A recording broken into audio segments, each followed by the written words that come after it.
Okay. Thank you, Open Doors, especially for giving me this opportunity to share from His Word. And I believe that whatever God has placed in my heart will be a blessing to all of us who are going to hear from His Word this morning. Mm. When I was preparing for this message, basically, I was thinking about many. There were so many topics that were going on in my mind, but then I was not able to, just get into that which what basically I should speak about this morning. So all of them have gone aside actually, but then God led me to some things that were happening all around the world. So throughout, from the time when this year began, like in 2020, we see that things have been changing and things have been taking turns or turning in such a way which none of us expected. And it began with pandemic. And I don't want to speak about pandemic because now probably there are a lot of things that have been spoken about the pandemic, and a lot of things, like we know how we are equipped now probably how to deal with the pandemic.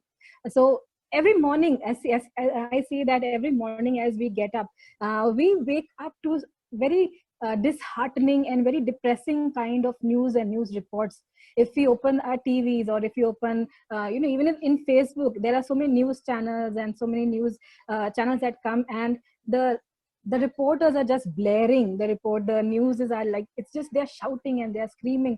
I don't see any kind of factual things coming out, but it's just for TRP that is happening. So there is a lot of chaos, as I feel, that is happening around the world. Though pandemic hit this year 2020, and we thought that probably this is the most difficult thing that has happened to us in this year. But as the year is passing by, we see that a lot of atrocities have been taking place, especially during this time of pandemic. So people have gone into a lot of frustration, people have gone into a lot of depressions, people have gone into a lot of got into a lot of things which they should not have got. And apart from pandemic, we get to hear so many disturbing news regarding violence everywhere, regarding riots everywhere, regarding suicides, regarding murders, regarding abuse of people, abuse of things, abuse of material, abuse of power. Then we see a lot of rapes happening, a lot of domestic violence that is taking place. And everything is happening in this time of pandemic. It has increased basically during this time of pandemic. And we see that what are the judiciaries, or what are the political parties, what are the political leaders doing? They're all quiet in these times. They do not know what to do. Probably they have no idea how to handle the situation. They are not able to own up or take the responsibility of the situation. Instead, they are doing political games or political play. So I just wonder, I have been thinking of all these things that are happening, and we just tend to think, what is the kind of world that we are living in these days? What is the kind of times that we are living in these days? And where even the air that we are breathing is not safe. We cannot even breathe out safely when we go outside. We have to wear a mask when we are going out. So we have to be careful with the people. Though earlier we used to just hug the people, we used to shake hands with the people, go out in groups. But now we have to be very careful. One person sneezes and we are like, oh, he might have corona. Or one person coughs, and then we start thinking that this person might be having corona. So we are living in times where everything is so risky, everything is so insecure, everything is, so we feel that it is so insecure these days. Even to breathe, we feel like, are we breathing clean air? So that is what the questions are coming in our minds these days. And adding to it, I don't want to talk about corona or the COVID at this time, but the beastly acts that are taking place at these times. Recently, one news was in the air about about a Dalit girl. This girl, whose name was Manisha, and she was gang raped in Hathras. And to add on to it, we see that her backbone was broken and her tongue was cut, her legs were broken, and she reached hospital. And we see there also she was not able to survive. And when she died, probably she died, and her body was cremated in the middle of the night, without even allowing the body to be taken home, without even the family members being around, without even the final rites according to their religion being conducted.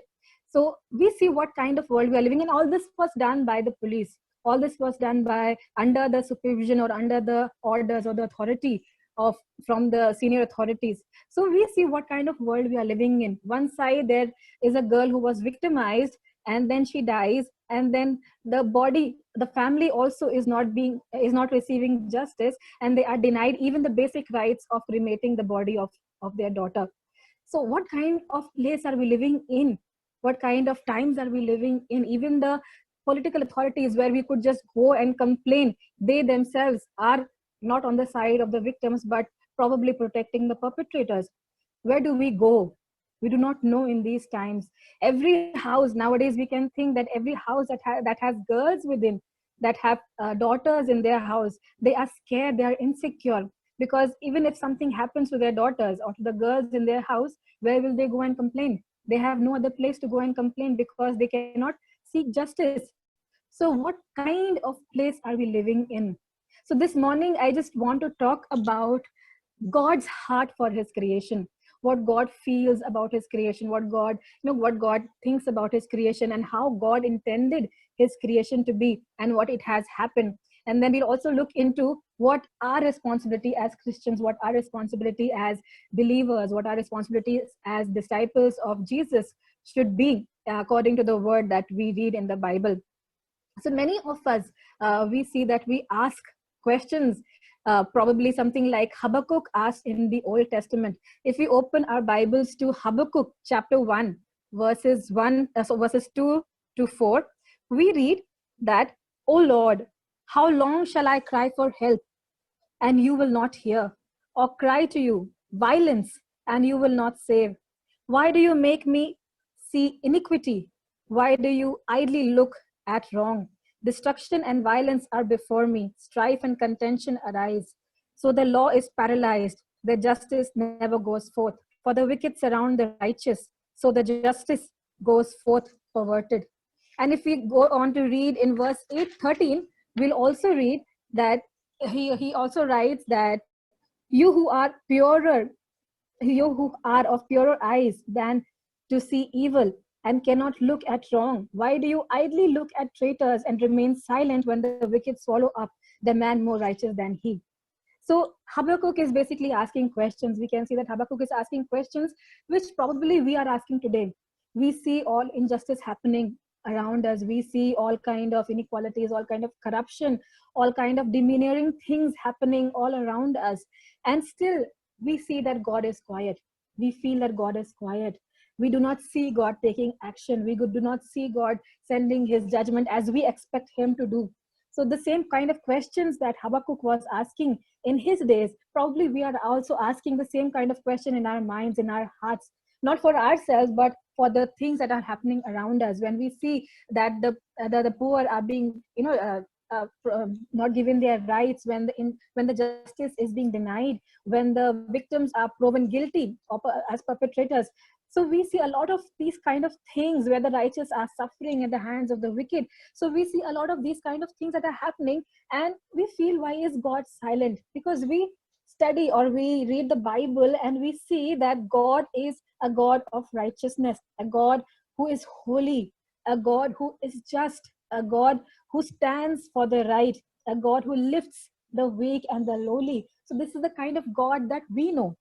This is the kind of God that we have been, told about or introduced to when we read the Bible, and we even experience this in our lives. But where is this God?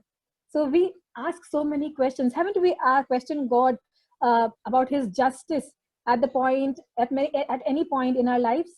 Haven't we all experienced the long and deep silence of God when we needed him to speak up? Haven't we all felt him being inactive when we desperately wanted him to act? Haven't we asked him, God, are you really there? Do you really see? Can you really hear? Haven't we asked all these questions to him, not only for personal needs, but for the things that are happening all around us? Haven't we asked these kind of questions? I have been asking many things to God, knowing that God knows everything, that he's in control, and we know that God allows a lot of things. But then when we see all these things happening around us, we tend to question the situations, not only the authorities. We tend to question God because he is in control all the time, and he is the King of Kings, and he is the authority. Okay, so we tend to question all these things many times. And as I was thinking all these things, uh, I just started pondering over the history of the Bible. I started pondering over the books of the Bible, especially in the Old Testament. And I saw how God created the whole universe.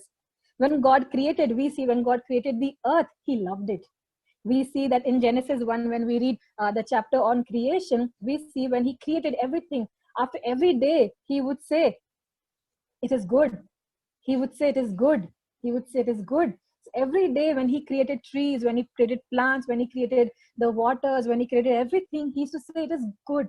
He liked it when he created all those things.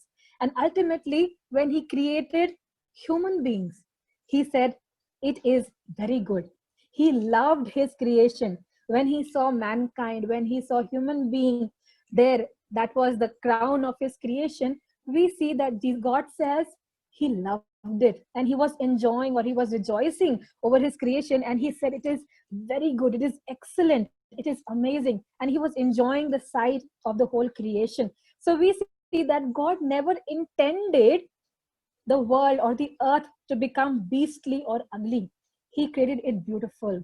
He created mankind to be beautiful. He created universe or the whole creation to be beautiful. And we see that in that time, all lived together the way God had created, all lived together in agreement and mutual submission. And there was mutual respect and love for each other, not only among human beings, but also among the animals and the human beings, about between the creation and even human beings. So there was a lot of love, there was a lot of affection, there was a lot of respect, mutual respect among each other. So God created, and God created human being in his own image and likeness, and this was the image that they were carrying, the attributes that God had, the characteristics of God. The human being was imparted with it, and they were carrying that. He never desired to judge human beings. He never desired to punish them. He never desired to destroy what he had created. He put everything, whatever he had created beautifully, under the hands or the care of human beings, to be taken care of. He gave the mankind the land, the animals to name and to take care of them. He gave him the land so that they can till it and to take care of it, so that they can grow plants and they can enjoy the creation. But we see as the sin entered, and man fell, the sin brought judgment, the sin brought punishment, the sin brought curse. So all these things, the sin basically marred the image of God, the godly image, the goodness of God that was found in the human being, the good attributes that were found in the human beings that God had imparted in them. That was all marred. We see, and gradually we see that the relationship between man and God, it was completely shattered. And man, instead of going back to God, repenting, going back to God and reconciling with God, gradually he moved towards deterioration. Gradually he moved towards evil. Gradually he moved towards sinfulness and carnality. Okay, so he became more carnal than moving towards God and filling himself or herself with the presence of God. He started filling himself or herself with more of carnality, drifting away far and far from God. That is how it was happening. So God created the universe, the world, to be beautiful place, to be a place of mutual respect, of love, of intimacy, of so much compassion and love. But then we see that it all shattered. God never intended to judge the world. God never intended to punish, to curse. But then we see God had to punish the human being, and the land was cursed and the land became barren, as we see in Genesis 3. So after that, I gradually, my mind was moving on, and I came to a time when Noah was there. Even at the time of Noah, in chapter 6 of Genesis, I would just like to read some verses from here. So the verses 1 onwards, it says, when man began to multiply on the face of the land and the daughters were born to them, the sons of God saw that the daughters of men were attractive, and they took them as their wives, as they chose. Then the Lord said, my spirit shall not abide in man forever, for he is flesh, his days shall be 120 years. The Lord saw that the wickedness of man was great in the earth, and that every intention of the thoughts of his heart was only evil continually. And the Lord regretted that he had made man on the earth, and it grieved him to his heart. So the Lord said, I will blot out man, whom I have created from the face of the land, and man and animals and creeping things and the birds of the heavens, for I am sorry for that I have made them. So God sent a flood. So we see God used flood at that time also to cleanse. God did not want to send it. His heart was paining when he saw the things that were happening. And it is written over here that whomever they wanted, the men whomever they wanted, they just took those women. Okay, it is something similar to these times also. Okay, if you read some of the commentaries, it does not mention that they took them as their wives. It just mentions that they, whomever they liked and whomever they found was beautiful, they just grabbed that girl, took it, and have relationship with her.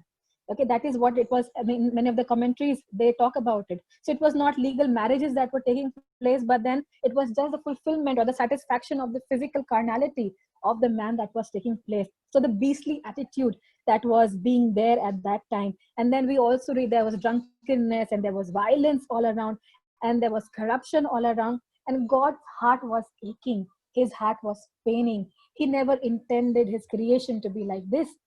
He intended his creation to be a place of love, of harmony, where there will be respect, there will be honor for each other, where there will be embracing of each other, when there will be acceptance of each other, not harming of each other. So God had to take some stern actions at that time.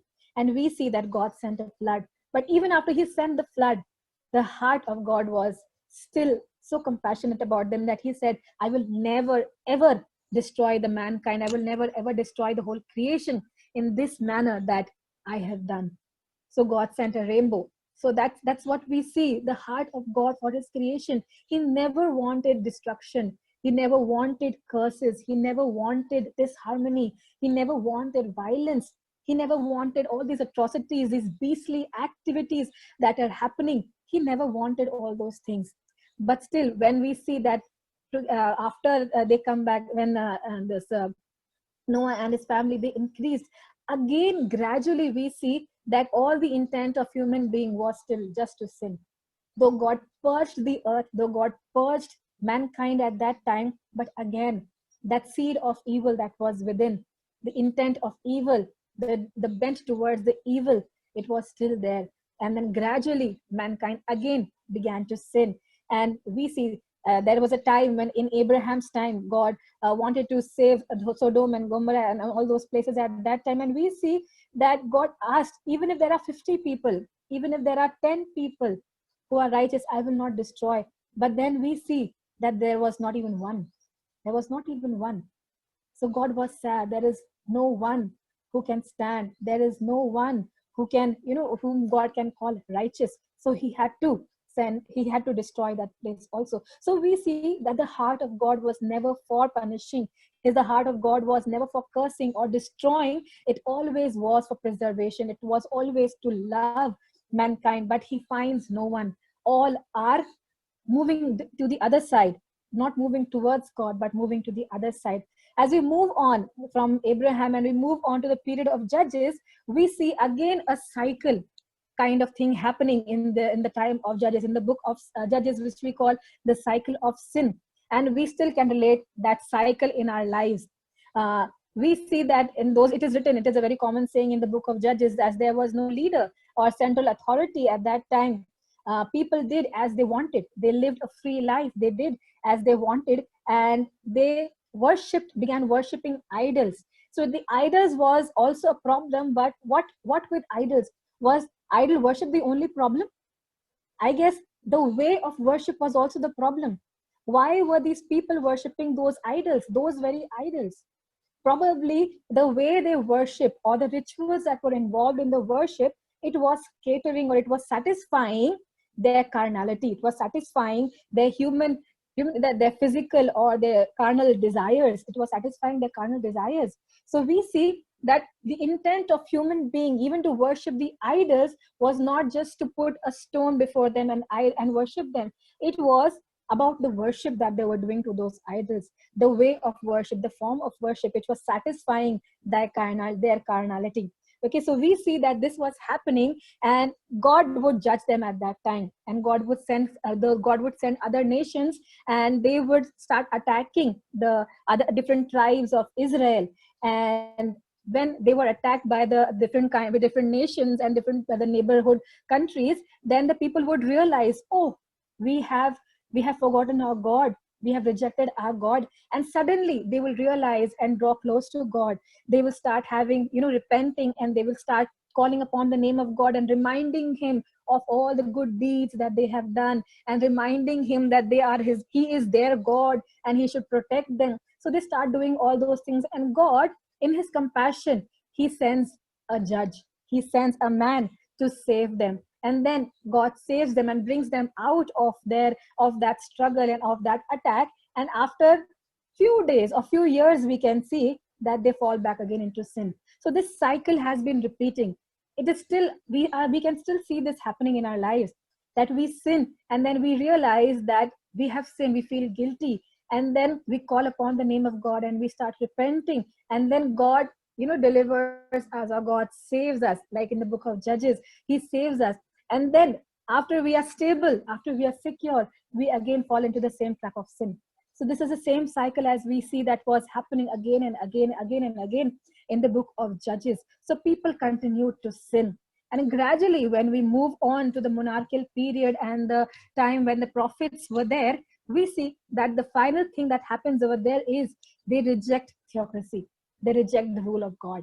Theocracy is considered to be the best rule, the best kind of kingdom, where God is the ruler and the people are his disciples, the people are his subjects. But the people rejected theocracy, and they wanted a monarch over them. They wanted a man to rule over them. So they did not want the creator to rule over them, but they wanted a fellow creature to rule over them. And who is this creature like? This creature is like them. This creature is selfish like them. This creature is self-centered like them. This creature is wicked like them. So instead of accepting the leadership of God, instead of continuing the leadership of God, they asked for a human being to be their leader. So we see that in every intent, or throughout the history of mankind, we see there is so much of evil, and we see there is so much lack of movement towards a reconciliation with God. But there is so much deviation from God, or from the word of God, that every intent of mankind, as it is written in when we were talking about Noah, that every intent of man was to do evil. He creates ways to do evil. Man is creating ways to do evil, beastly activities. So it's just creating ways to do evil and beastly activities. So we see in the times of in the times of kings and in the times of these prophets, there are three basic issues that come up, which actually disturbs God a lot. Okay, so first we can see that there was religious sins that were taking place. That means there was idolatry. The people were worshipping other gods and goddesses. So that is one of the basic things that were happening. So what happens when people start worshipping different gods and goddesses? The people start following the traditions and the culture and the life of worship that those people have, the carnal nature that those people, the worshippers of those idols, have. So we see from the spiritual aspect, we come down and we move to a carnal nature. So we see when we start worshiping idols, we ourselves become like that. We become what we worship. So that was what was happening. And because of that, all the attributes that God had given, the goodness, the godliness, was just coming out of them. And then all the evil and the wickedness was entering into them, and they were intentionally doing the wicked activity. So we see there were religious sins, and then we see there were social sins. There were social sins which was so disturbing to God. Because of the religious sins, we know that if God is not our master, who is our master? We know that. So if not God, then it is evil, definitely. So if we allow evil to rule us, then it will percolate, or it will translate into our society and to our social lives. So we see that there was so much injustice, so much violence, so much riots, so much there was so much evil and wickedness and corruption and so much abuse that was taking place in those times. So we see there was so many kind of social sins. God was against these social sins. So every prophet, if you can see, if you can read the prophetical books, especially the minor prophets, you will read that every prophet, more than idolatry, every prophet is talking about the social sins. He's talking about injustice. He's talking about the abuses. He's talking about the corruption. He's talking about, the inequality that is taking place. The poor is being denied their right, and there is so much racism taking place. So we see that social sins became a very important aspect, and God feels that our relationship with each other is very important. So that was also deteriorating. The third thing that was taking place in the monarchical period was the political sins. So the people, because they were not taking God as their king, they started depending on the other nations. They started depending on alliances. They started depending on the other kings to protect themselves. So God was not happy, because instead of approaching God, instead of asking him for help, instead of reconciling with God when they were attacked by other kingdoms, now they are trying to make alliance, or they are trying to join hands with other kings and other kingdoms. Instead of taking help from God, they are taking help from limited sources, who themselves are human beings.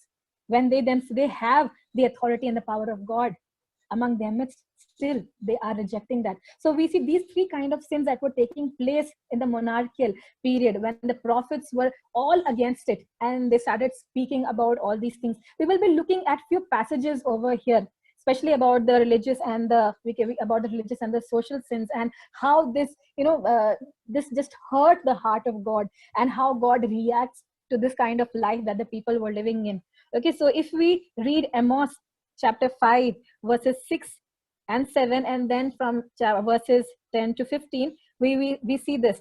The Lord says, the prophet Amos, he says, "Seek the Lord and live, lest he break out like fire in the house of Joseph, and it devour with none to quench it for Bethel. O you who turn justice to wormwood and cast out righteousness to the earth, they hate him who reproves in the gate, and they abhor him who speaks the truth. Therefore, because you trample on the poor and you exact taxes of grain from him, you have built houses of hewn stone, but you shall not dwell in them. You have planted pleasant vineyards, but you shall not drink their wine. For I know how many are the transgressions, and how great are your sins. You who afflict the righteous, who take a bribe, and turn aside the needy in the gate. Therefore, he who is prudent will keep silent in such times, for it is evil time." So we see that there was so much of injustice. We see that the righteousness was being treated badly. The poor were turned away from the doors, and we see that the poor people were being exacted taxes when they are not able to pay. Bribes were being taken. It was a kind of injustice, because when we take bribe or when we give bribe, we are denying justice. That is how it was happening. And we see the righteous people, the prudent people, were silent because the times were evil. Even today, we see the same things happening. There is so much evil. There is so much atrocities happening all around the world. But the righteous people, the prudent people, are all quiet, are all silent, because the times are evil. These are so evil times. If we read in Hosea chapter 6, verses 4 to 6, we read, "What shall I do with you, O Ephraim? What shall I do with you, O Judah? Your love is like a morning cloud, like the dew that goes early away. Therefore I have hewn them by the prophets, I have slain them by the words of my mouth, and my judgment goes forth as the light." Verse 6, "For I desire steadfast love and not sacrifice, the knowledge of God rather than burnt offerings." So we see even in those days, there was the kind of worship that the people were doing. It was all lip worship. It was all the kind of worship like just to follow the traditions, just to follow what the laws have told, what the ritualistic laws had told. There was a sacrificial system created by God. The reason for that was that God wanted the people to draw near to him. When they would bring the sacrifice, God would atone for their sins. When they would attend the feast, God would fellowship with them. So these sacrifice, that sacrificial system and the feast, it was created or it was installed by God so that a relationship between man and God would be established. But we see what happened. We see what happened. The people, instead of reconciling with God, began using the sacrificial system for their own gains. They would do evil, come up next morning and sacrifice. They would do evil and sacrifice. They would do evil and sacrifice. It became we can say it became just like a mechanism.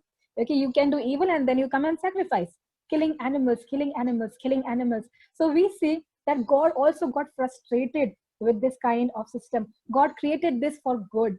God knew that without sacrifice, man cannot be atoned for, and he cannot come close to God. He cannot have fellowship with God. And if he's not having fellowship with God, God cannot impart his goodness in the mankind. The man cannot become spiritual beings, or they cannot have the spiritual fellowship with God without those kind of sacrifice in the Old Testament. But humankind, again, his intentions were evil. They used it for their own benefit. And then if we go to Isaiah chapter 1 verses 11, just the opening passage in Isaiah, we see chapter 1 verses 11 to 17. God says, God is so irritated with these sacrifices. He says, "What to me is this multitude of your sacrifice, says the Lord. I have had enough of burnt offerings of rams and the fat of well-fed beasts. I do not delight in the blood of the bulls or lambs or of goats. When you come to appear before me, who has required of you this trampling of my courts? Bring no more vain offerings. Incense is an abomination to me. New moon and Sabbath and the calling of convocations, I cannot endure. Iniquity and solemn assembly. Your new moons and your appointed feasts my soul hates. They have become a burden to me. I am weary of bearing them. When you spread out your hands, I will hide my face. Even though you make your many prayers, I will not listen. Your hands are full of blood." So we see that even God was so frustrated. God was so frustrated. The intent of God was always good for mankind, but mankind turned into evil. So even we see that even I feel that this pandemic was something that God shut the doors of the church. Probably, I don't know. It's just my interpretation. It can be okay. So I would say there is also in Malachi. If you read in Malachi, it says that I wish someone would shut the doors of the temple. God says, I wish if someone would shut the doors of the temple. God also seeked for a lockdown at that time. Reason being that only lip worship was taking place. There was no change in the lives of the people. People were coming, sacrificing. People were coming, sacrificing. Even the fastings that they were doing, it was all temporary. It never brought change in their lives. It never brought repentance in their lives. It was just for lip's sake. It was just a dual life that the people were living. They fasted and they went back and did evil. That's what their fasting was. So God had to tell them, this is not the fast that I want. I want you to do justice. That is my fast according to me. I want you to feed the poor. That is fasting according to me. I don't want you to stay hungry. I don't want you to, tear your clothes or sit on the rags and pour dust on your head. That is not what I want. That's not what my heart wants. That's not what the desire of my heart is for the creation. This is not what I ever wanted. So the heart of God was never interpreted, or the heart of God has never been understood by mankind. And there is what the problem is. So we read in Malachi chapter 1 verse 6 to 10, he says, a son honors his father and the servant his master. If then I am a father, where is my honor? And if I am a master, where is my fear? Says the Lord of hosts. O priest, you who despise by name, but you say, how have we despised your name? By offering polluted food upon my altar. But you say, how have we polluted you? By saying that the Lord's table may be despised. When you offer blind animals in sacrifice, is that not evil?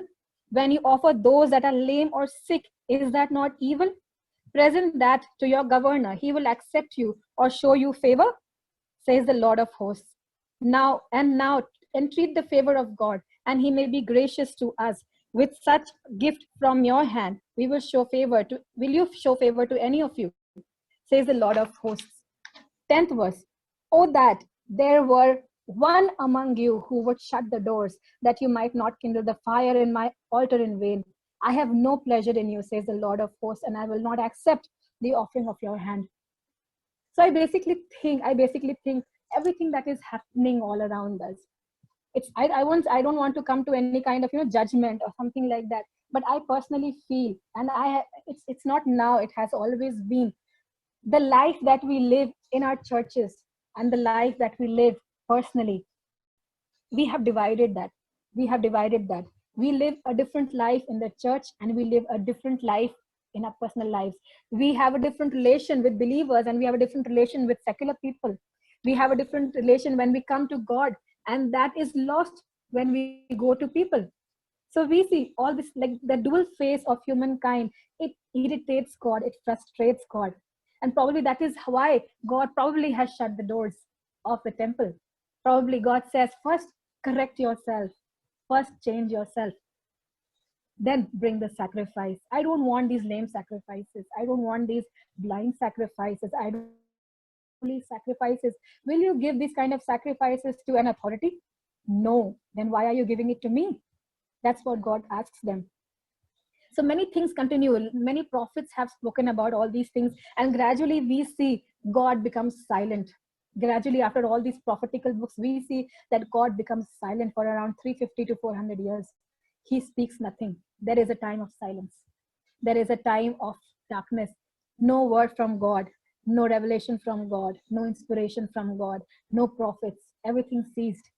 And then there is Jesus, the Lamb, entering into the earth.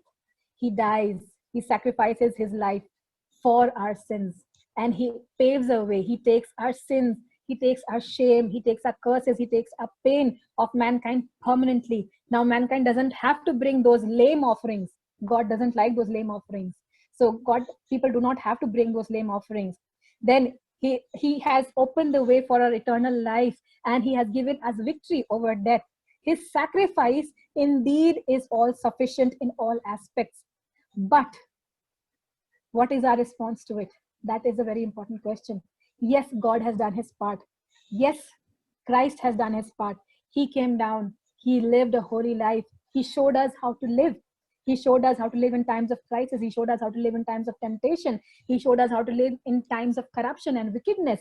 And he died on the cross. He sacrificed himself. He took upon himself the sin, the suffering, the pain, and the shame and the curses of that was upon mankind. And he gave us eternal life. But what are we doing with it? But what are we doing with it? What is our response towards it? It all goes into vain if these things do not translate into our lives. If we just read the word, if we just read and cry about the sacrifice that Jesus Christ has done, and then that aspect or that attitude is not reflected in our lives, it is not translated in our lives, it is all in vain. The sacrifice of Christ stands the sacrifice of Christ, and we are not saved. That's how it is. God has done his part. Christ has done his part. What am I doing with that? So I would like to bring us to 3 points here, where we will talk about what probably God desires from us. 3 things that I would want to put over here, that what God desires from us.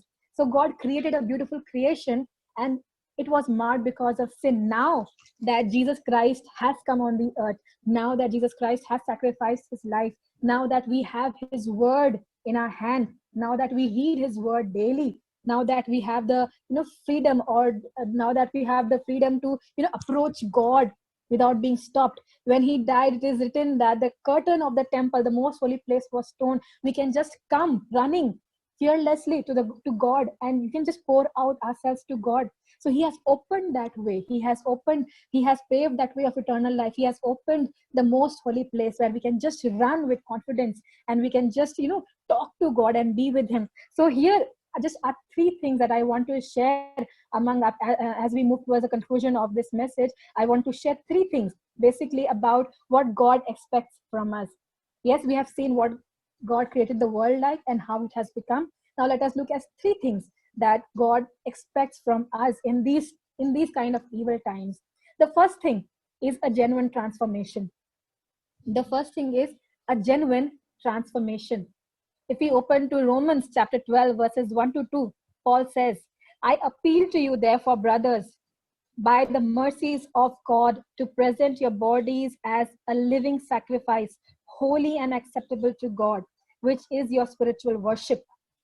Do not be conformed to this world, but be transformed by the renewal of your mind, that by testing you may discern what is the will of God, what is the good and acceptable and perfect.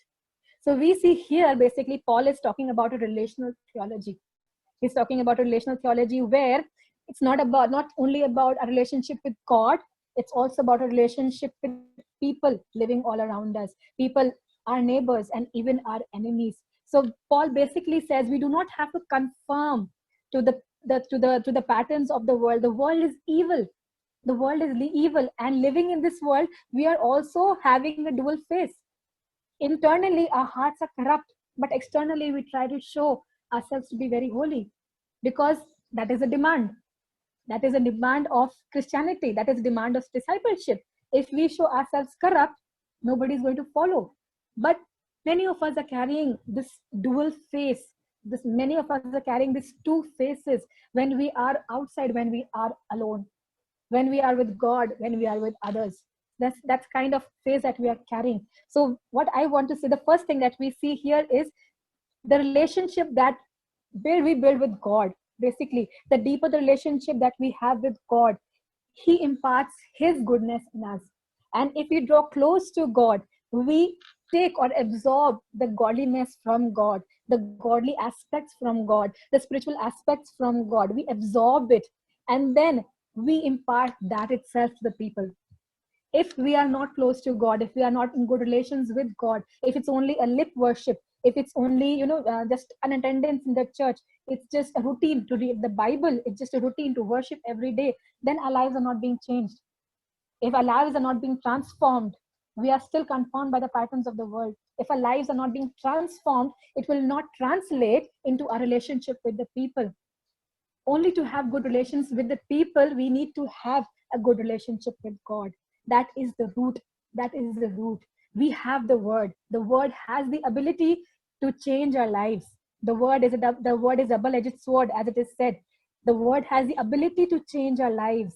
But are we, from our side, allowing that sword to work in our lives? Are we allowing the word of God to work in our lives, to transform us? Or when we read the word, we say, oh, that person is like this. It is for that person. It is for this person. It is for that person. It is for my neighbor. It is for my friend. Or am I saying it is for me? Am I saying it is for me? When God says, when God is teaching through the Bible, when He convicts my spirit, He's to me, He's cutting my heart. It is not for the other. First, it is for me. So first, I need to transform myself. I should not be confirmed by the patterns of the world, but I should allow the word to transform me. And this transformation takes place in three levels. This transformation takes place in our body, it takes place in our mind, and it takes place in our will. The most important being our will. The most important being, it's easy sometimes to surrender our body to God. It's easy sometimes even to surrender our minds to God. But the will, it becomes difficult. It becomes difficult to submit our wills to God. The day we submit our will to God, His will becomes our will. And then our body and our mind follows in that pattern. So our will becomes very important. Our will in line with God, the submission of our will to God becomes very important, because that will take us, that will drag, that will pull us in the right direction. If the will is right, we will be pulled in the right direction. It is said, where there is a will, there is a way. If you have a strong desire to do something, if you have a strong will to do something, you will do it, be it good or bad. So our will needs to be transformed. Our will needs to be changed. Our will needs to be transformed according to the word of God. That's what Paul is telling us here. Our will needs to be changed. And when our wills are changed, our mind, our body will follow accordingly. So a complete transformation is what is demanded by God. The first and the very important thing that we saw over here is that God wants a genuine transformation. God wants a genuine transformation, not only of words, not only partially, not only outwardly. He wants a complete, genuine transformation in our lives. That's what He wants in the priority level. Second thing, as I would want to say, what God wants from us in these times is standing in the gap. He wants us to stand in the gap. Exodus chapter 32, verse 30 to 32 says, it's about the time when Moses was leading the Israelites, and he was on the top of the mountain, and the people had sinned, and all those things were happening. God was so angry. God was so angry with his people that he said that he's going to destroy them. What does Moses do at that time? What did Moses say? Yes, God, I am also fed up with this kind of people. I am fed up with them. You do whatever you want to do with them. I want to be with you. Did Moses say that? He did not say that. He stood in the gap for them. He stood in the gap for them, and he was ready and told God, if you want to blot out my name, you blot out my name. But these are the people whom you have called, and they should stay and remain in the book of life. That's what Moses said. It is written, the next day, Moses said to his people, you have sinned a great sin, and now I will go after the Lord. Perhaps I can make atonement for your sin. So Moses returned to the Lord and said, alas, this people has sinned a great sin. They have made for themselves gods of gold. But now, if you forgive their sin, but if not, please blot me out of your book that you have written. Moses was ready to exit the book of life. Moses was ready to, get out of the book of life for the people of Israel. He said, if not the people, even not me. That's what he was standing for. So this is the time, I would say, that God wants us, he expects us, he desires from his creation, from us, his disciples, to stand in the gap for all the things that are happening in the world. In John 17, we see that Jesus is interceding for us. He showed us a pattern. Jesus, it was not in the Old Testament only that the priests were doing, but even Jesus, before he died, before he went up to the cross, he was interceding. He interceded for the chosen. He interceded for the elected. He interceded for the Jews. He interceded for the future people. He interceded for me. I'm sitting here today. We are all sitting here today. He interceded for us in those days. He still intercedes. The book of Hebrews says he is our high priest, and he still intercedes for us. So that is the same pattern that he expects us.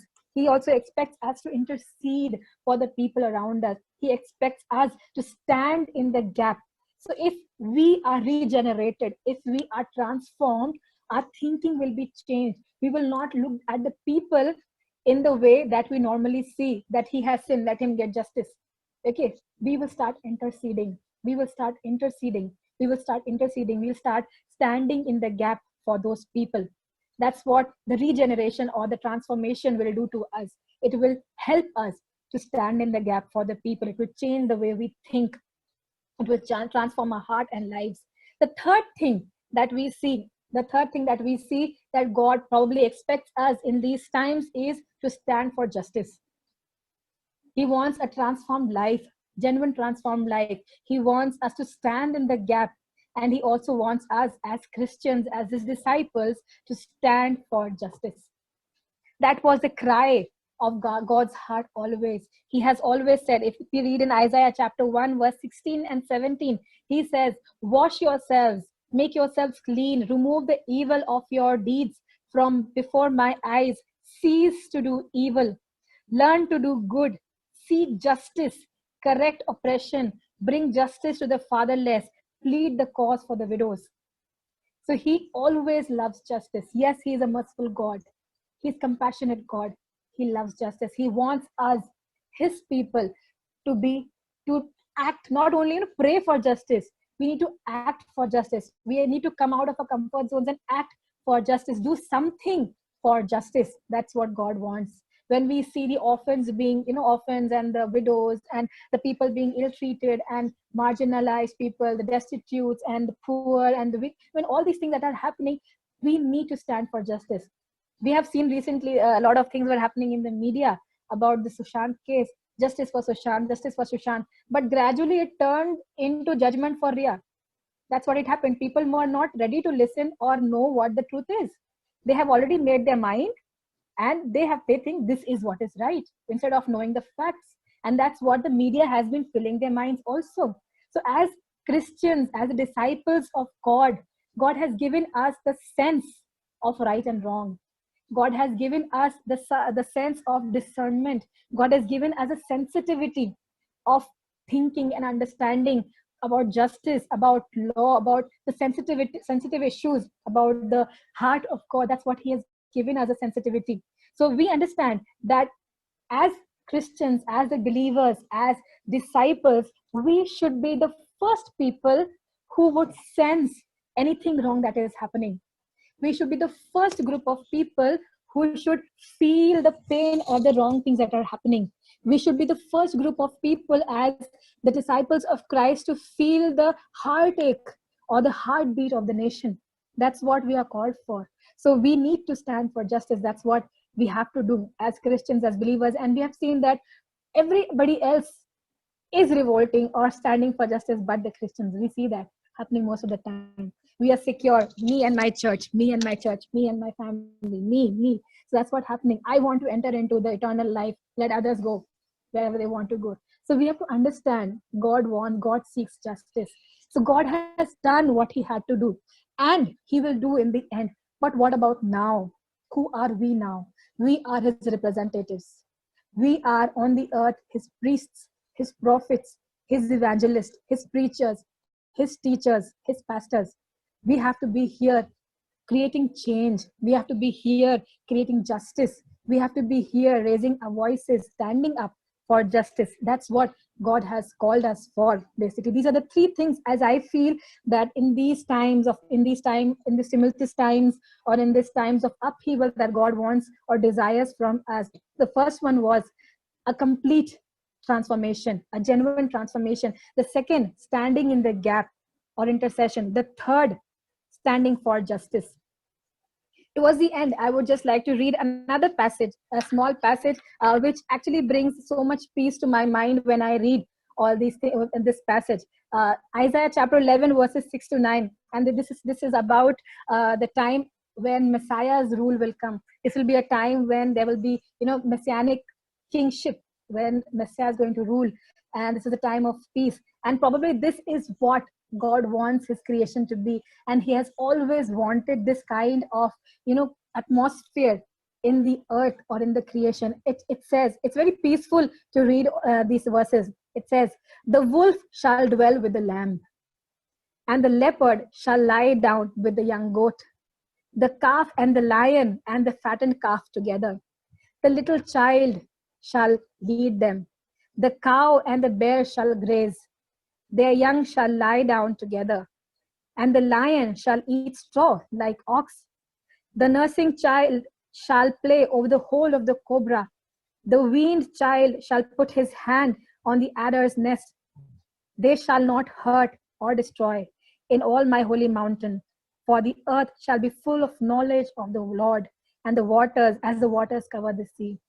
So we see such a peaceful description where a lamb and a lion are together, where a leopard and calf, even children are playing near the holes of the snake, and nobody is being harmed. Probably that is the kind of place that God wants. That is the place that God desires. This is the heart of God, that He desires a peaceful and a place of harmony like this. And this is what probably our hearts are also yearning for and desiring for in these times. We also hope and desire and seek for these kind of peaceful times in this chaotic moments as well, a world that we are living in. So I would pray, I would just pray that may our lives be transformed. May our lives be transformed by His word, as it is written in these words. When will all this happen? This will happen when His knowledge, the knowledge of God, will flow like a river. So when His knowledge is imparted, people will understand. So we see, may our lives be transformed according to His word and His renewing grace. May we be able to see and act and in the way He desires. May we soon be able to see the creation peaceful and restful. Let us close our eyes. Let us all submit ourselves and submit this time into His hands. Let us all close our eyes and just ponder on what the heart of God desires. What the heart of God desires from His creation. What the heart of God desires from us, His people. When God created the earth, He gave everything into our hands to be taken care of beautifully. But we have ruined everything, and it has come back to us. What we have sown, we are reaping. That's what we are getting back. Let us just submit our lives into his hands. Let us just submit our lives into his hands. He has done what he had to do. He has sent his son, Jesus Christ. He has sent his son and paved a way for our salvation. He has told us the way we should live. He has given us ample of grace. He just wants us to follow his paths. He just wants us to regenerate. He just wants us to transform our lives completely according to his word. And when this transformation takes place, everything is going to change. Everything will change. Our mind, our bodies, our spirit, our will, everything is going to change. And if we change, we will be change bringers, and we will be able to impart change around us. We'll be able to intercede. We will be able to stand for justice because he will give us the boldness to do that. Lord, we just submit ourselves into your hands, Lord. This morning with a heavy heart, Lord Jesus, when we see the things around us, when we see the creation mourning, when we see the creation weeping as in birth pangs, Lord Jesus, we just pray, Heavenly Father, Lord, that we know that you are in control, Lord. We know that you are the King of Kings and the Lord of Lords, Lord. We know that everything is in your control, Lord. But we have failed in our responsibilities, Lord. We have failed to transform ourselves. We have failed to allow ourselves to be transformed by your word, Lord. We have failed in our responsibilities of intercession. We have failed in our responsibility of standing for justice, Lord. And we know that your heart cries for it, Lord. We know that your heart yearns for it, oh Lord Jesus. We just pray, Lord, that you give us your heart. We pray that you fill our minds with your thoughts, Lord. We just pray that you fill our will as your will, Lord Jesus. Help us to know, help us to see, help us to hear the way you do it, Lord. Help our hearts to beat the way your heart beats, oh Lord Jesus. Help us to feel your heartbeat, Lord, and do what you want us to do, oh Lord Jesus. Not only lip service, Lord Jesus, but in actions too, oh Lord Jesus. We thank you, Master Lord. We commit every one of us into your hands, Lord Jesus. Committing everyone into your hands, Lord Jesus. Take complete control of our lives, Lord Jesus. We give you all the glory, all the honor, and all the worship, Lord Jesus. In your precious name we pray, Lord. Amen.